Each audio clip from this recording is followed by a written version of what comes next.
Hi, boys and girls. We left off with Ivan exploring around his cage at the zoo, and he came to a big white wall that had a giant hill of soil. So we're going to we're going to continue to figure out what he's going to do with that wall. It's a big wall, but it's a big pile of dirt, and I'm a big artist. I slap handfuls of mud on the warm cement. I make a handprint. I tap my nose with a muddy finger. I make a nose print. I slide my palms up and down. The mud is thick and hard to use, but I keep moving and scooping and spreading.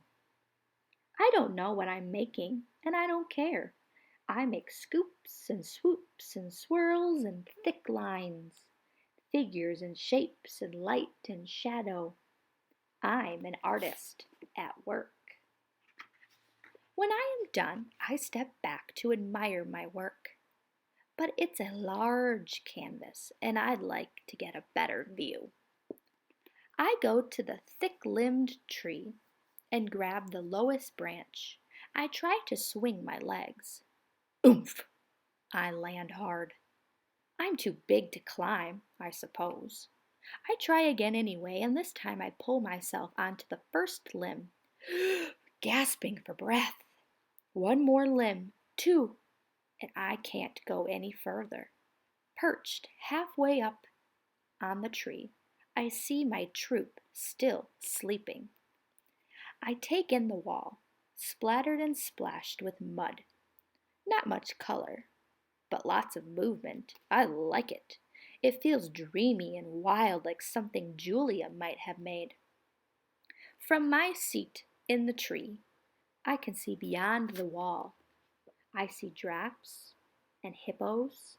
I see deer with legs like delicate twigs. I see a bear snoozing in a hollow log. And I see elephants. She's far away, belly deep in tall grass with others by her side. Ruby. She's here, Stella, I whisper. Ruby's safe, just like I promised. I call to Ruby, but the wind tugs at my words, and I know she'll never hear me.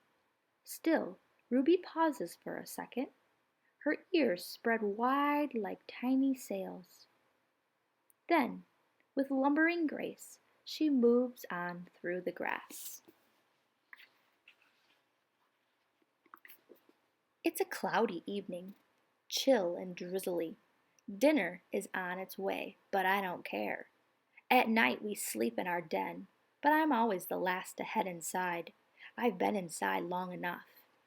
This time of the day there aren't many visitors, just a few stragglers leaning on the wall that separates us.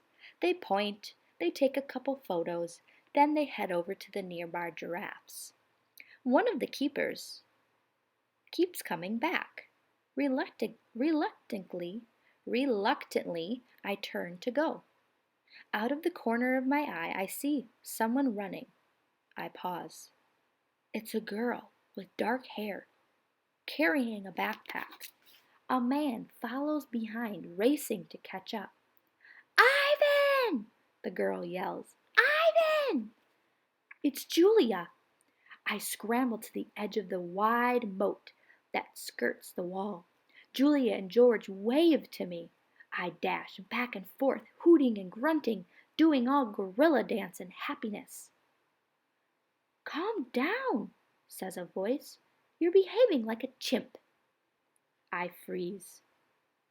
A tiny, nut-brown, big-eared head pops out of Julia's backpack. Nice place, Bob says. Bob, I say. It's really you? In the flesh?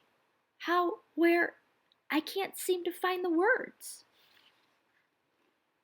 George's job at the zoo doesn't start till next month, so he and Julia made an agreement.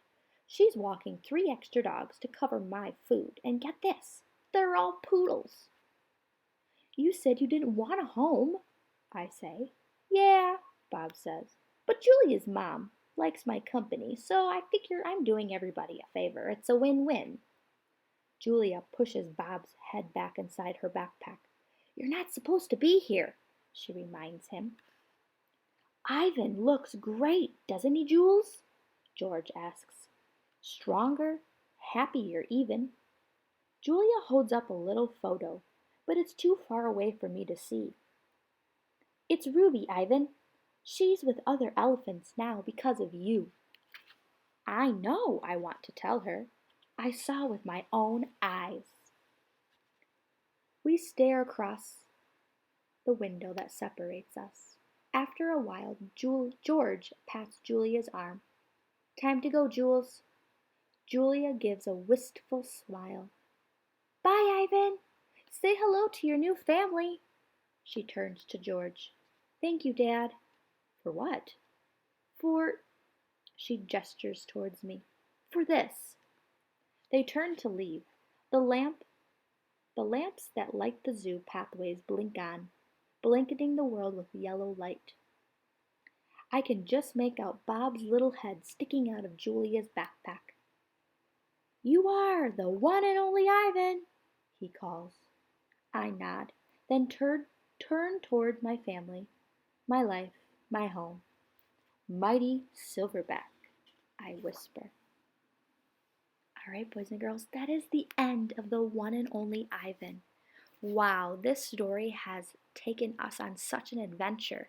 I am so happy that Ivan finally gets to go to the zoo and live a happy life with more gorillas.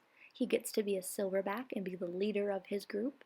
And he gets to know that Ruby is at the zoo also, and she is safe and happy. And Bob even gets to live with Julia. What an excellent story. Mrs. Bartz is going to start a new chapter book starting tomorrow, so make sure you come back and listen to our new chapter book.